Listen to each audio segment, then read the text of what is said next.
السلام علیکم ورحمۃ اللہ وبرکاتہ۔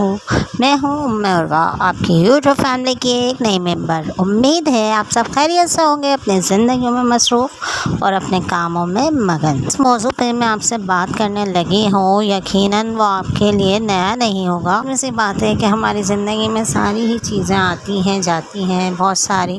ہم دین کی باتوں پہ ماشاءاللہ سے بہت اچھا عمل بھی کرتے ہیں، لیکن بعض باتیں ہمیں بالکل بھی نہیں پتہ، حالانکہ ہماری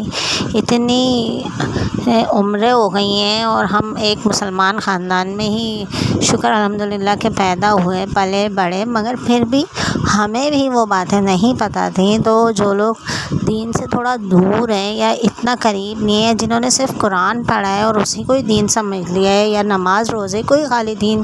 سمجھا ہوا ہے، تو ان کے لیے بھی اس ویڈیو کو یا میرے اس تمام موضوع کو سننا جو ہے انشاءاللہ بہت فائدہ مند ہوگا۔ تو میں بات کر رہی تھی قرآن کی تفسیر کی۔ لوگ اکثر قرآن پڑھتے ہیں اور ہم میں سے اکثر لوگ ہیں وہ قرآن کو ترجمے کے ساتھ پڑھتے ہیں، تو سمجھتے ہیں کہ یہ کافی ہے۔ یہ بالکل بھی کافی نہیں ہے۔ قرآن کو ترجمے کے ساتھ پڑھ لینے سے ہمیں قرآن کے اصل معنی اور اصل تفسیر سمجھ میں نہیں آ سکتی۔ یہ میرا اپنا ذاتی تجربہ ہے۔ میں نے خود بھی قرآن جب میں حفظ کر رہی تھی تو میں اس کے ساتھ ساتھ قرآن کا ترجمہ بھی پڑھا کرتی تھی، تو مجھے جن آیتوں کا میں ترجمہ پڑھ کے یاد کرتی تھی وہ مجھے ایسا لگتا تھا جلدی یاد ہو گئی، کیونکہ اردو میں بات سمجھ میں آتی ہے، اردو ہماری مادری زبان ہے، تو مجھے ایسا لگتا تھا ہر لفظ کے معنی پتہ چل گئے تو فٹافٹ مجھے وہ یاد ہو جایا کرتی تھی۔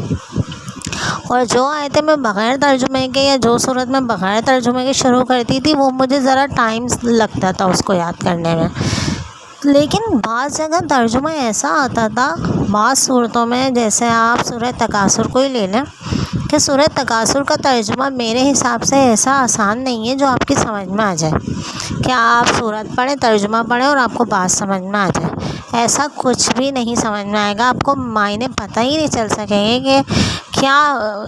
کہا کیا جا رہا ہے، اس کا مطلب کیا بنا،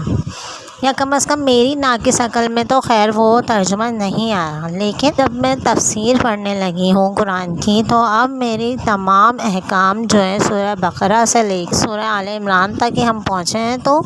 اب سمجھ میں آنے لگا ہے کہ واقعی قرآن کے احکام بغیر تفسیر پڑھے قرآن سمجھ میں نہیں آ سکتے، اور ایسا پیارا کلام ہے، ایسے پیارے احکام ہے اس کے کہ جب ہم پڑھتے ہیں تفسیر اور سمجھتے ہیں قرآن کو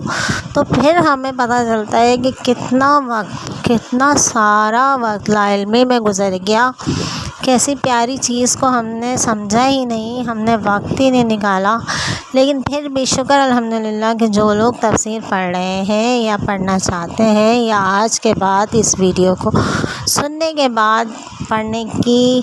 اللہ انہیں نیکی دے گا یا وہ نیت کریں گے، تو یقیناً ان کو بھی اپنی باقی ماندہ زندگی پہ کوئی شرمندگی یا کوئی احساس ندامت نہیں بچے گا، اور وہ قرآن کو سمجھنے والوں میں سے شامل ہو جائیں گے۔ قرآن کی تفسیر پڑھنا اس لیے بھی ضروری ہے کہ ہم مائیں جو ہیں وہ اپنے بچوں کے ساتھ دین کے تعلق کو مضبوط کر سکیں۔ جیسے جیسے آپ قرآن کی تفسیر پڑھتی جائیں گی اور ان احکام پہ عمل کرتی جائیں گی یا اپنے بچوں کو آ کے بتایا کریں گی گھر پہ اور ان سے عمل کروائیں گی اور خود بھی عمل کریں گی، ویسے ویسے آپ کو لگے گا زندگی مکمل ہوتی جا رہی ہے، کیونکہ دین پہ چلنا ہی اصل زندگی ہے۔ اور اتنا سکون ہوگا آپ کے اندر، آپ کی زندگی میں، آپ کی ذات میں، کہ ایسا سکون شاید ہی کبھی آپ کو اپنی پوری زندگی میں نصیب ہوا ہو۔ میں جب سے تفسیر پڑھنے لگی ہوں میرا یہ معمول بنا ہوا ہے کہ میں آتی ہوں جب رات میں، ہم سب بچے اور میرے شوہر جو ہیں اکٹھے ہوتے ہیں کھانے پہ، تو میں کھانے کے بعد ان کو اپنے مدرسے کا پورا سبق بتاتی ہوں، یہ بتایا، یہ ہماری معلمہ نے بتایا، ایسے کرنا چاہیے ویسے کرنا چاہیے، اور پوری کوشش کرتی ہوں میرے گھر میں وہ تمام چیزیں جو ہیں جو میں سیکھ کر آتی ہوں ہم ان پہ بالکل صحیح حکم کے مطابق چلیں۔ اور اپنی ذات پہ تو میں بہت زیادہ نوٹس کرتی ہوں کہ میں یہ کر رہی ہوں یا نہیں کر رہی ہوں، میں نے کرا یا نہیں کرا۔ یہ جو تفسیر ہے یہ اس لیے نہیں ہے کہ کوئی سند مل جائے اس کی، یا ہم کسی مدرسے میں جا کے معلمہ بن جائیں، یا ہم پڑھانے والوں میں شامل ہو جائیں۔ یہ تفسیر جو ہے اس لیے پڑھنی ضروری ہے، اور خاص طور پر خواتین کو، کہ وہ ایک اچھی ماں بن سکیں، دین کے مطابق اپنے گھر میں ماحول بنا سکیں، اپنے بچوں کی تربیت میں ان تمام چیزوں کو شامل کر سکیں جو اللہ تعالیٰ ہم سے چاہتے ہیں، کیونکہ ظاہر ہے ہم بندے ہیں اللہ کے، اور بندے ہونے کا مطلب ہی یہی ہے کہ اللہ تعالیٰ ہم سے اپنی بندگی چاہتے ہیں، اور اسی طرح چاہتے ہیں جس طرح احکام انہوں نے نازل کیے یا نبی کریم صلی اللہ علیہ وسلم کے ذریعے ہم تک پہنچائے۔ تفسیر جو ہے وہ اس لیے پڑھنا ضروری ہے کہ ہم بہت اچھی مائیں بنیں۔ جب مائیں علم والی ہوں گی اور ان کو دین کا علم اتنا اچھا تفسیر کے مطابق ان کو قرآن کا علم پتہ ہوگا، تبھی تو وہ آگے اپنی نسلوں تک پہنچائیں گی ان کو۔ جب مائیں ہی پڑھی بھی نہیں ہوں گی، یا ان کو ان باتوں کا علم نہیں ہوگا، یا وہ قرآن کو اس طرح جانتی نہیں ہوں گی، قرآن انہوں نے اس طرح تفسیر کے ساتھ پڑھا نہیں ہوگا، تو گھر کا ماحول بنانے میں یا خود اس پر عمل کرنے میں انتہائی ناممکن بات ہے کہ پھر صحیح طور پر دین پر چلا جا سکے، یا دین کے احکام کو اپنی زندگیوں میں شامل کیا جا سکے۔ ناممکنات میں سے میں یہ سمجھتی سے میں تفسیر پڑھنے لگی ہوں، میں بہت شکر ادا کرتی ہوں اللہ کا کہ اللہ نے زندگی میں یہ موقع دیا، اور مجھے اتنی جو ہے اس تفسیر کے ساتھ مجھے جوڑ دیا کہ میں اب مدرسے جاتی ہوں، پڑھتی ہوں، پڑھا بھی ہوں، لیکن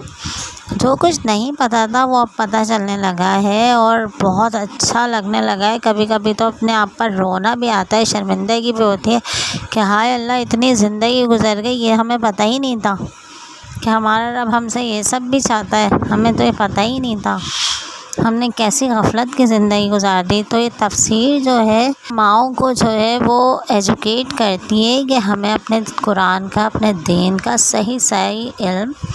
حاصل ہو جائے، اور ہم اسے اپنے گھریلو زندگی میں شامل کر لیں۔ اور ظاہر ہے کہ سب سے مشکل بات جو ہے وہ علماء کرام بھی یہی فرماتے ہیں کہ اپنے علم پہ عمل کرنا سب سے مشکل ہے۔ علم حاصل کرنا مشکل نہیں ہے، ظاہر ہے کوئی اچھا مدرسہ ہوگا ضرور جہاں تفسیر پڑھائی جاتی ہوگی تو آپ وہاں داخلہ لے لیں اور پڑھنا شروع کر دیں، لیکن پڑھنا مقصد نہیں ہے، پڑھ کر عمل کرنا مقصد ہے۔ مقصد جو ہے وہ عمل کرنا بھی ہے، اور اپنے اولاد سے عمل کروانا بھی ہے، اپنے گھر والوں سے بھی، اور وہ جب ہی عمل کریں گے جب آپ خود ان تعلیمات پر عمل کرتے ہوئے نظر آئیں گی۔ تو یہ بہت انتہائی مشکل بات ہے جس کو بڑی آسانی سے کہہ دیا جاتا ہے کہ علم حاصل کرنا آسان ہے لیکن عمل مشکل ہے۔ تو عمل اسی لیے مشکل ہے کہ پہلے اپنی ذات کا محاسبہ کرنا پڑتا ہے، اپنی ذات کو اس علم کے تابع کر کے عمل میں لانا ہوتا ہے۔ تو یہ ہمارے لیے اس لیے مشکل ہو گیا ہے کیونکہ ہم الحمدللہ مسلمان تو ہیں، لیکن ہم ایسے احکامات کو یا تو نظر انداز کر دیتے ہیں، ہمیں پتہ بھی ہوتا ہے، یا تو پھر ہم ان کو معلوم ہی نہیں کرنا چاہتے کہ معلوم کر لیا تو عمل کرنا پڑ جائے گا۔ تو بھائی معلوم تو کر لو، شاید اللہ تمہیں عمل کی نیکی دے دے۔ تو اگر آپ تفسیر پڑھیں گے تو یقیناً علم تو حاصل ہو ہی جائے گا، پھر عمل کی نیکی بھی اللہ دے دیں گے۔ تو کم از کم اگر کہیں آپ کو ایسا علم مل رہا ہے تو آپ اس کو ضرور حاصل کیجئے، ایک اچھی اور دیندار ماں بننے کے لیے، کیونکہ جب عورت دیندار ہوتی ہے تو دین نسلوں تک پہنچتا ہے۔ تو یہ ہمیں ضرور تفسیر پڑھنے کی کوشش کرنی چاہیے۔ کہیں بھی اچھی جگہ اگر مدرسہ ہے، اگر نہیں بھی ہے تو دور جائیے، محنت کیجیے، کیونکہ نبی کریم صلی اللہ علیہ وسلم فرماتے ہیں کہ جو بھی دین کا علم حاصل کرنے کے لیے زیادہ محنت اور مشقت کرتا ہے تو اللہ تعالیٰ کے نزدیک وہ محبوب بھی زیادہ ہوتا ہے۔ تو بھلے کتنی بھی محنت کرنا پڑے، کتنا وقت نکالنا پڑے، یا کتنی دور جانا پڑے، ضرور جائیے، ضرور حاصل کیجیے۔ کیونکہ میں خود بھی اپنے گھر سے بہت دور جاتی ہوں مدرسے، اور جس دن میری چھٹی ہو جائے یا میں نہ جا سکوں، میرا پورا دن افسوس میں گزر جاتا ہے کہ آج میرا دن ضائع ہو گیا۔ تو دور جا رہی ہوں، مجھے خود بھی امید نہیں تھی کہ میں روز چلی جایا کروں گی، لیکن شکر الحمدللہ کہ اللہ نے اتنی ہمت دی کہ میں چلی جاتی ہوں۔ تو دیکھیں زندگی تو گزر ہی جائے گی، گزر گئی آدھی، اور آدھی اور گزر جائے گی اب، لیکن ہمیں چاہیے کہ ہمارے پاس جو بھی وقت ہے اسے ہم تفسیر سیکھنے میں ضرور اس کے لیے وقت نکالیں، اپنے بچوں کو سکھائیں، بچیوں کو پڑھائیں، گھر میں جو روز پڑھ کر آئیں وہ پڑھائیں تاکہ وہ آپ کو ریوائز رہے۔ میری طرح ہی آپ کوئی ایسا وقت بنا لیں جب سارے گھر والے موجود ہوں، تو آپ کا سبق بھی ریوائز ہو جائے گا اور بچوں کو بھی پتہ چلتی رہیں گی باتیں انشاءاللہ۔ تو اللہ کرے کہ آپ کو میری بات سمجھ میں آئی ہو، آپ کو شوق پیدا ہو تفسیر پڑھنے کا، ترجمہ پڑھنے کا، قرآن سمجھنے کا، قرآن کو قرآن سمجھنے کا، صرف ایک عام مذہبی فریضہ نہیں سمجھیں کہ بس قرآن پڑھ لیا یا پڑھا لیا اپنے اولاد کو تو بس بہت ہو گیا، کیونکہ ہمارے نبی کی حدیث ہی یہی ہے کہ علم حاصل کرو ماں کی گود سے قبر کی گور تک، تو وہ یہی ہے شاید، وہ اسی لیے فرما کے گئے ہیں کہ کوئی بھی عمر ہو جب آپ کو اللہ نیکی دے تو آپ ضرور دین کا علم حاصل کرنے کے لیے محنت کیجیے، جستجو کیجیے، دعائیں کیجیے کہ اللہ ہمیں قرآن کی تفسیر سکھا دیجیے، ہمارے علم میں اضافہ فرما دیجیے اور ہمارے بچوں کو بھی دین پر اور ہمیں بھی دین پر چلا دیجیے اور دین والی زندگی عطا کر دیجیے۔ یہ دعائیں ضرور مانگنی چاہیے، انشاءاللہ اللہ تعالیٰ قبول کریں گے اور ہمیں دین کا صحیح علم نصیب۔ اللہ سے دعا ہے کہ آپ نے میری باتوں کو سنا ہو، سمجھا ہو اور عمل کرنے کی نیت کرے۔ میری ویڈیوز آپ کو کیسی لگتی ہیں، اچھی لگتی ہیں تو چینل کو لائک کیجیے، شیئر کیجیے اور سبسکرائب کیجیے، بالکل بھی نہ بھولیے۔ السلام علیکم ورحمۃ اللہ وبرکاتہ۔